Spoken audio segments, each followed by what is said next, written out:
You're listening to the Dibbly-Dobbly podcast. Remember to like, share, comment, subscribe, and click the bell to make sure you get the latest episodes of the podcast. Be sure to like and share our Facebook page and follow us on Twitter and on Instagram. Trevor, for our last discussion point and topic for this discussion today, it's been an enjoyable discussion. I've enjoyed it immensely, Trevor, and I hope you have as well, and I hope everyone listening and watching has as well. It's been fascinating talking about Adelaide Oval's history within cricket, not only in Australia, but also South Australia. But for our last topic, Trevor, let's talk about the great man himself, Sir Donald George Bradman, and one of the best ever players to play cricket for Australia and one of the best batters ever in the world. Let's talk about his connection to Adelaide Oval and South Australia, of course. But let's just run through a list of some of his achievements. He played from 1928 to 1948 for Australian Test cricket. 52 matches, 996 runs, average of 99.94, obviously 29 Test centuries in Test cricket. In Sheffield Shield cricket, he did very well as well, averaging 110, high score of 452 not out, which is still a record to this day, which is never going to be broken. 8,926 runs, 36 Sheffield Shield centuries in 62 matches, which is quite a lot in those days. Didn't play a lot of cricket back in those days when Bradman played. It is the highest individual score by a batter in Sheffield Shield cricket history. For New South Wales against Queensland and Sydney, the SCG in 1930, he batted for 415 minutes, scoring just under a run a minute. So it just shows you how good he was. And the previous record, which was held by the great Australian and Victorian batter Bill Ponsford, had the record previously of 437, and it took Ponsford 621 minutes to score 437.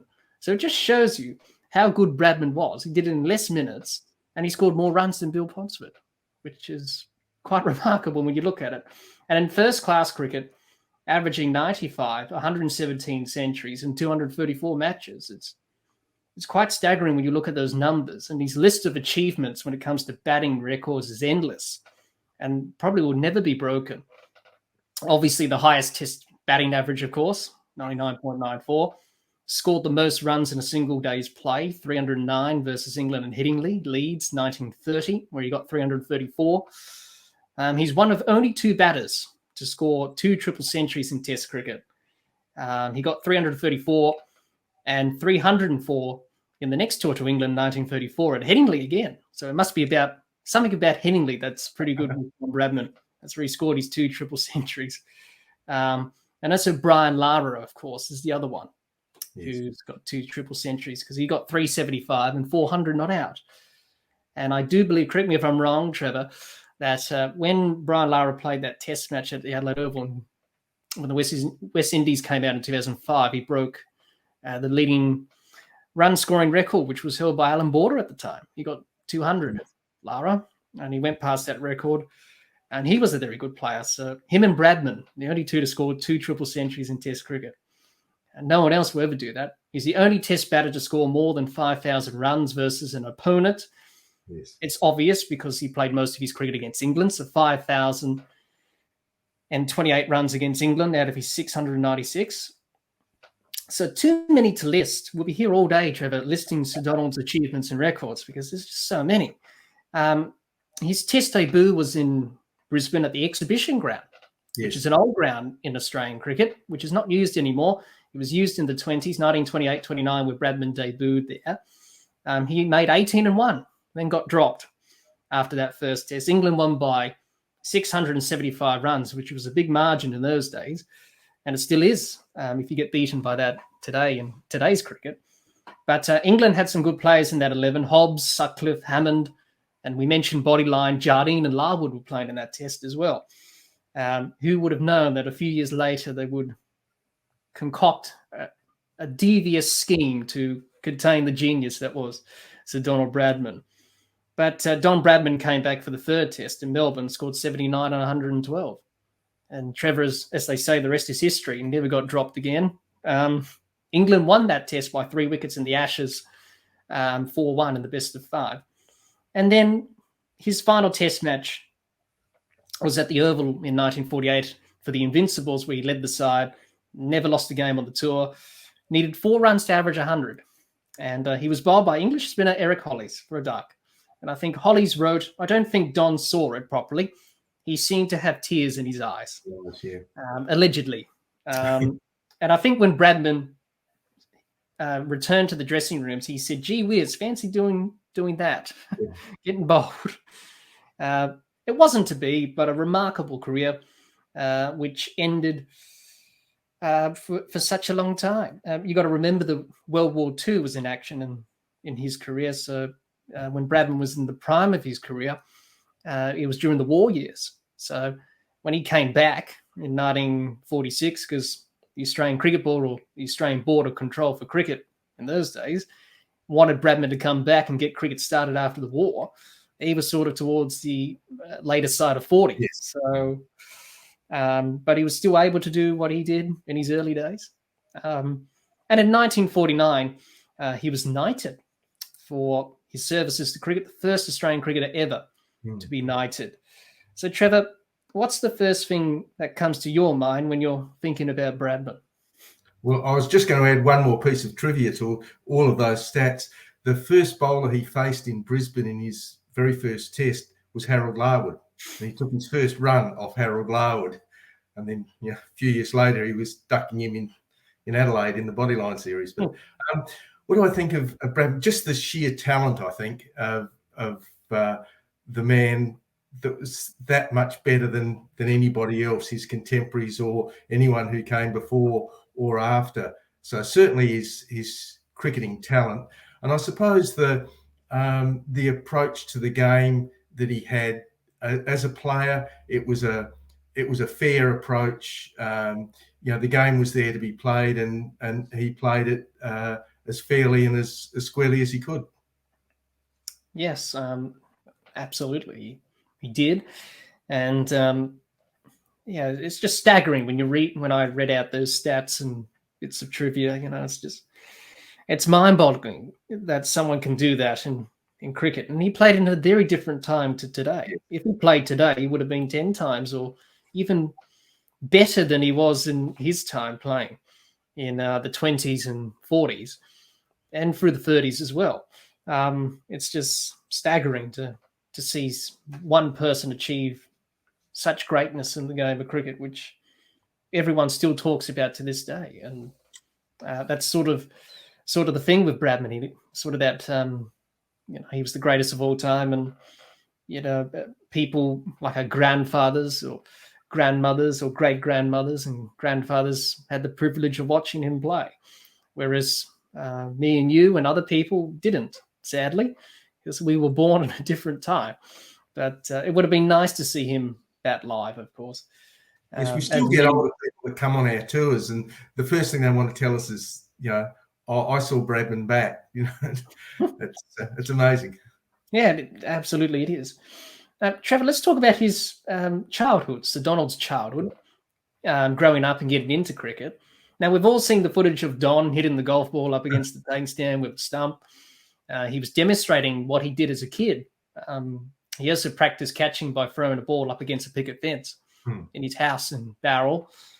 He made it look so easy, hitting that golf ball with a stump off the tank stand. But for those who've tried, it's not that simple. And I've tried up against the brick wall at home. I could only manage hitting the ball probably a couple of times, and then I couldn't do it after that. So it's not that easy. So do you have that in the museum? I know they have that in Barrel, Trevor. Yes, do you have that? Replica, and you can go in and practice away. Yeah, well, I think many people will be just swinging in the air and missing the ball altogether. So, Trevor, tell us, for those who may not know, where did Sir Don grow up, and where was he born, and how he got started in cricket in his early formative years?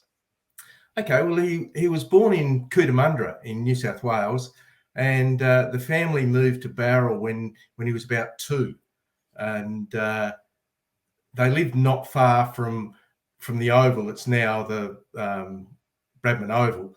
And as a youngster, he played at school, played cricket. He also played tennis. Evidently, as a youngster, he was a very good tennis player. And his wife had said in interviews later in life that there was always a chance he was going to play tennis and not cricket. Fortunately for Australia, he played cricket. Otherwise, he might have won more Davis Cups or something. He played at school, and he eventually started playing for Bowral. His father played for Bowral, and he was often, as a young lad, the scorer for the team. And one day there was the classic story of someone wasn't there, so he filled in and started playing for Bowral. Played about 6 or 7 seasons with Bowral as a teenager, and then eventually got invited to St George's in Sydney. So he'd regularly go down to St George and play. And he said that the hardest thing about playing at St George was getting used to playing on turf wickets, because up until that time he'd never played on turf wicket. And it was only a season or two with St George, and he was into the New South Wales side. Made his debut here in Adelaide at the Adelaide Oval in the Shield game. And from there, all the stats that you just quoted started to emerge. Yes, absolutely. And, he was a genius after all. And you could see, and when he debuted in first-class cricket, which was 1927-28, obviously the following year he was selected to play for Australia in 1928-29. And the rest is history, as I mentioned before. So it's quite interesting to hear about his origins, where he grew up and how he started to get into cricket. And he also met Lady Jessie, of course, when they went to school. Yes, she boarded with the Bradmans for a year. She lived on a farm outside of Bowral, and there was no bus to bring her into school. So the families arranged for her to live with the Bradmans on weekdays, and they used to go to school together. It did take him about 10 or 11 years to get to propose to her, but they met as school children. I think he said, I crashed my bike, so I was a bit scratched up and bunged up. I think I hit the doctor's car or something, he said. That was their first meeting. He came home with a banged up bike and scratches all over his face, evidently. Yes. But he always said it was probably the most wonderful partnership of my life. And they were very close. Yes. When they were married. I think they got married in the 30s, I think, reading something from... Yeah, early 30s, because he was only married a bit over 12 months when they moved to Adelaide. Yes, and that's the next thing we've got to talk about, Trevor. As you mentioned, Sir Donald moved to Adelaide from New South Wales. He very early on in his cricket career, in the early 30s, he was only playing cricket for a few years, and he decided to move to South Australia. So, Trevor, tell us the reasons for those who may not know. Why did Sir Don make that move from New South Wales to South Australia and live here up until he passed away? Well, I guess the catchword these days would be work-life balance. He felt that in Sydney, everything was based around cricket, and he knew as a cricketer in those days, you had to have an occupation as well. He was a stockbroker by trade, and the opportunity came up. He was offered a job in Adelaide with a stockbroking firm, and that gave him that opportunity to pursue both a business career and continue with his cricket. Him and his wife travelled over to Adelaide under the surname of Mr. and Mrs. Lindsay, just to throw the press off the track. They arrived by train. They were taken to his employer's house in Kensington. They stayed there for less than a week, but what that meant was he then met the registration time to be a South Australian cricketer. So after he'd been here a week, he headed off to England with the Australian side as vice captain at those days as a South Australian cricketer. His wife went back to Sydney and stayed there until he came back, and they didn't move into their house in Adelaide until 1935, and it was the only house they ever lived in Kensington Park that was their home for the rest of their lives. Yes, and it's still there. Yes, to this day. For those who have watched the Bradman and Tendulkar documentary, they actually went inside his house with his son John. Yes. And they still have everything the same as they did when Bradman and Lady Jessie lived there. And I've been past the house, obviously. That's what you do as a cricket tragic. You go to these landmarks and, that's where Sir Don lived. Would have been interesting living near him at the time, saying, I live next to Sir Donald Bradman. No, you're joking. No, he comes out, gets his mail, drives his car in. Yes. He invites Shane Warne and Sachin Tendulkar to his house for his 90th birthday. That would have been so cool to be living near him at the time. And that's quite interesting. That's the only house they lived in while living here in Adelaide. It's quite remarkable that the house has survived all those years. Yeah. Since the 30s. It's quite remarkable. I think for many people, the pilgrimage in cricket is probably going to Bowral and going to his actual house where he grew up, in the Bowral, the Bradman Museum, as it's called. It's good to see his artifacts, collections, and stuff like that. Same with the Adelaide Oval as well. So, Trevor, let's talk about Sir Donald's relationship with the Adelaide Oval in terms of his performances for Australia and for South Australia and for New South Wales, because he played a few games for New South Wales at the Adelaide Oval as well. His record at Adelaide Oval in Test matches was very good. He only played 7 games between 1929 and 1948, but he got 970 runs, high score of 299 not out, at an average of 107, with 3 centuries and 3 half centuries. And he only got out for 1 duck in that period. Very rare to see Bradman fail. But his 299 against South Africa, not out in 1932, was the highest ever Test score at the Adelaide Oval by a batter, Test matches, up until David Warner went past it and got 335 not out against Pakistan in 2019-20. But an interesting thing about that match with Bradman when he got the 299 was the number 11 by the name of Pud Thurlow was run out, leaving Bradman on 299. So Bradman could have scored his 3rd triple century in Test cricket, and he missed out by 1 run on that occasion in that Test match against South Africa. So Trevor, tell us about Sir Don's performances at Adelaide Oval in Test matches and in first-class cricket that we may not be aware of. Well, as you said, he scored fairly prolifically in Tests at Adelaide Oval, 11 innings in the 7 matches. We like to tell people on the tours that Bradman never made a century at Adelaide Oval. We then pause and say, but he did make 3 double centuries in Test cricket there. So it just gives you an idea of how good he was. In terms of South Australia, when he came across from New South Wales and began playing for South Australia, he scored a century in his first game, and then his next 2 scores were double centuries for South Australia. So we were certainly on a winner when he got into the side. He captained Australia to a couple of Sheffield Shield wins, South Australia to a couple of Sheffield Shield wins. His record was very much mirrored what he did in Test cricket. About 1 in every 3 innings was a century. His average wasn't quite as good as in first-class cricket as it was in Test cricket, but he certainly left nothing there that it was all out there, and he's had a long career from 1935-36 through till I think the last game was 1949, his last first-class match. So he actually played his first-class match and his last one at Adelaide Oval. Wow, that's quite interesting. It's a perfect way to finish, isn't it? Yes, yeah. In a way, really. So let's talk about his role as an administrator and selector for Australia and South Australia, of course, Sir Don.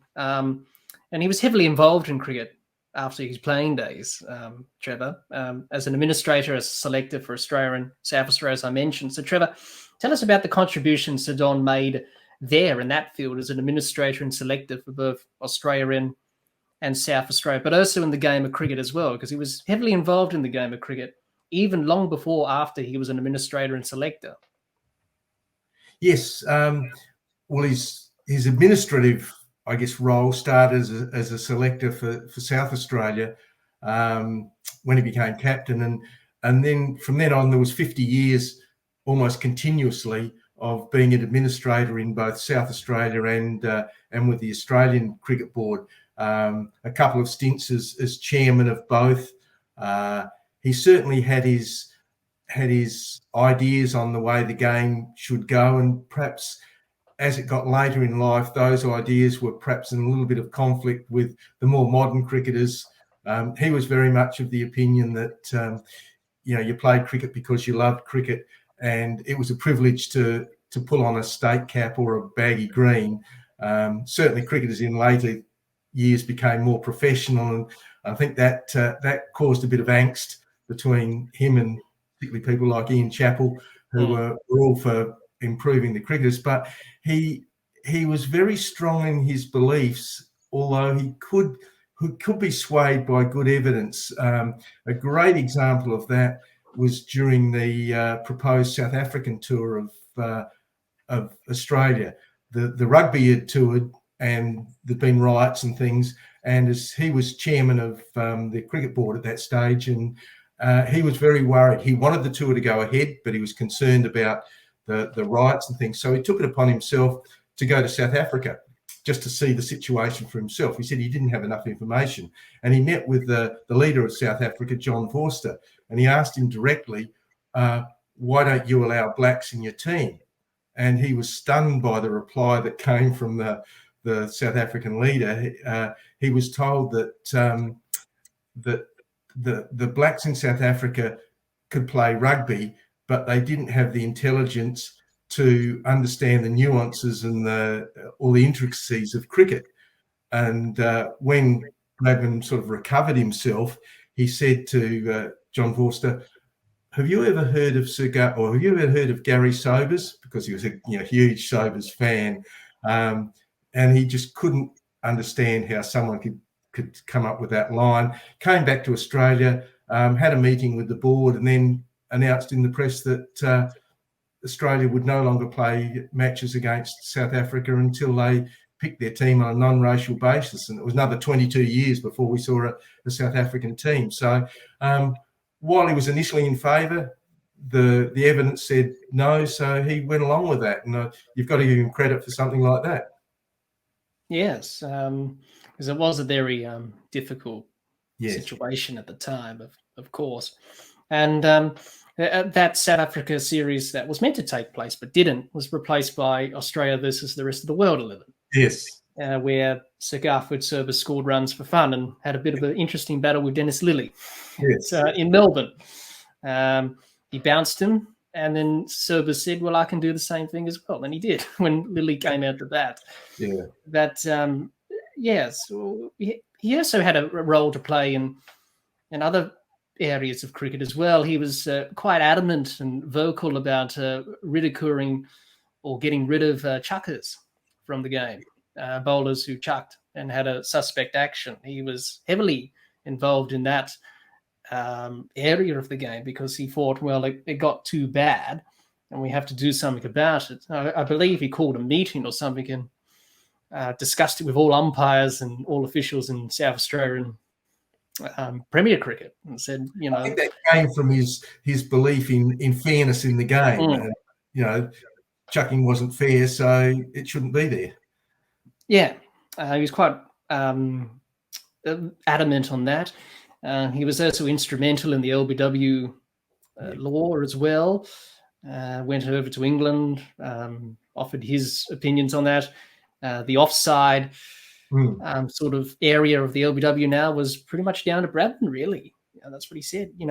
Batters can do that outside leg stump because it's outside leg stump, pat it away. But to the offside, it's sort of not really that fair, so we have to do something about it. So if you're not playing a shot and it's outside the line of the impact outside the line of off stump, you can be given out LBW. So Bradman had a role to play in that as well. He was quite instrumental. But he always kept an eye on the game, didn't he? Even when he wasn't a part of the game anymore. He still watched the game from afar, didn't he? Intensely interested in it, yes, and where it was going. Yeah, absolutely. And even watching Sachin Tendulkar on the TV, and Lady Jessie said, "Come over here, Don. This kid looks like you in the way you play." Yes. And Bradman said, "Yes, he is." And that's why Bradman said, Tendulkar's probably the best batsman I've seen. I feel like he's playing like I used to play, because Bradman didn't see himself play. It was pretty much he didn't watch any films or anything like that. It was more Lady Jessie who watched all that. So that's why Lady Jessie had that idea that clicked. And said, you better come over here. He looks like you in the way you played. So to finish off, Trevor, let's talk about his legacy, Sir Donald's legacy. When people have made a significant impact in a chosen field in society or life, they leave behind a legacy for people to, reflect on, look back on, and talk about. So, Trevor, what legacy has Sir Donald Bradman left on the game of cricket? Because it's quite a significant one that he's left behind. Well, he certainly left some incredible statistics, but I think it's for younger cricketers that have even never seen him play, have only read about him or seen film of him. I think it's that aspirational thing. You've got this guy who was that good at the game, who everyone knows practiced really hard, worked hard at his game, and there's that, I guess, aspirational thing for young cricketers that if you work hard, you mightn't be Bradman, but you can be better than what you are at the moment. So I see that as a huge legacy, certainly in the Australian landscape. At the time when he was playing, he was turned into an idol of the game. The times were pretty hard, and he gave a bit of light in sport in Australia. And I think that still shines today. He's still that light. People still look up to what he did on the field, particularly. And I guess there's lots of young kids that aspire to be like that too. Absolutely. And that's sort of the legacy he's left behind. It was a sad day when he passed in the early 2000s, 2001, when he passed away. And that was a pretty difficult day for the game of cricket, but also reflecting on a person who changed the game and became one of the greats of the game. And he will forever be the great player that ever played the game. He's got statues, stands named after him, especially at the Adelaide Oval, of course, just in front of the hotel, is it now? On the opposite side of the ground, on the western the opposite side of the ground. He's got his statue there. So he's got the pavilion named after him, of course, Sir Donald Bradman Pavilion. Just so many accolades that we can give to him, so many superlatives we can describe and give Bradman. I think we'll just run out of those because he's achieved a lot, and certainly one of the greats of the game of cricket, and certainly for Australian cricket, but also South Australian cricket as well, and New South Wales cricket as well, when he played there for a bit in his early days before he made the move to South Australia. But hi, everyone. Hope you enjoyed our historical series episode, looking back at the history of Adelaide Oval with Trevor Manuel, ambassador and tour guide at Adelaide Oval. If you are interested in visiting Adelaide Oval or visiting the Bradman collection, head over to the Adelaide Oval website, which is in the description of this episode.